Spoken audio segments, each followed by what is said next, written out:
నా దగ్గర ఇళ్ళ ప్లాట్లు ఉన్నాయి, పెట్టుకోండి డబ్బులే ఉండని నేను ప్రయాసపడ్డప్పుడు నాకు ఎవరు డబ్బులు ఇవ్వాలి.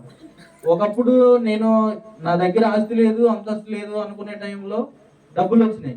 ఇదేంటి దేవా, నాకు ఎంత ఉన్నా కూడా ఎవరు డబ్బులు ఇవ్వట్లేదు ఏంటి అని ప్రార్థించుకుంటూ ఒక తెలియని మైకంలో ఒక మెంటల్గా డిస్టర్బ్ అయిపోతున్నా.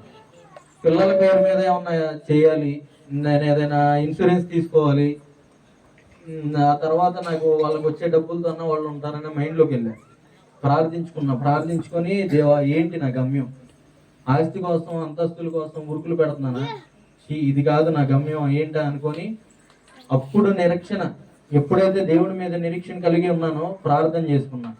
మనస్ఫూర్తిగా ప్రార్థన చేసుకుంటే ఒకళ్ళ అమౌంట్ అడిగితే నేను వెళ్ళి వాళ్ళ చుట్టూ తిరగకుండా దేవుడే ఇంటికి పంపించాడు అనమాట.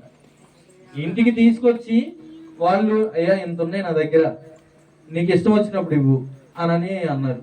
మళ్ళీ ఇంకో వాళ్ళకి ఫోన్ చేశా, అలాగే నీకు పలానా టైంలో కావాలన్నారు. అలాగా నేను దేవుడిని అడిగినప్పుడు ఎప్పుడైతే మేము మోకరించి ప్రార్థిస్తామో దేవుడు ఖచ్చితంగా మనకి దయచేస్తాడు.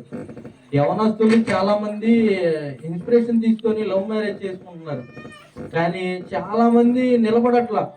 ఎందుకంటే వాళ్ళు దైవికంగా లేరు. మా పెళ్లి తర్వాత దగ్గర దగ్గర 10 మంది పెళ్లి చేసుకున్నారు కానీ నేనైతే మనస్ఫూర్తిగా చెప్పగలుగుతున్నా, ఏ రోజు మాకు చిన్న చిన్న గొడవలు వచ్చినా, అది ఫ్యామిలీ అన్నాక అరేంజ్డ్ మ్యారేజ్ అయినా లవ్ మ్యారేజ్ అయినా సమస్యలు వస్తూనే ఉంటాయి.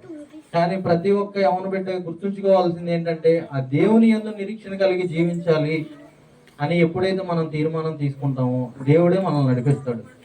అది ప్రతి ఒక్క యవన బిడ్డ కానీ ఎవరైనా మమ్మల్ని చూసి ఆదర్శంగా పెళ్లి చేసుకుంటున్నారు, కానీ ఆదర్శంగా దేవుళ్ళలో దిగుతారేమోనని నేను చాలా మందికి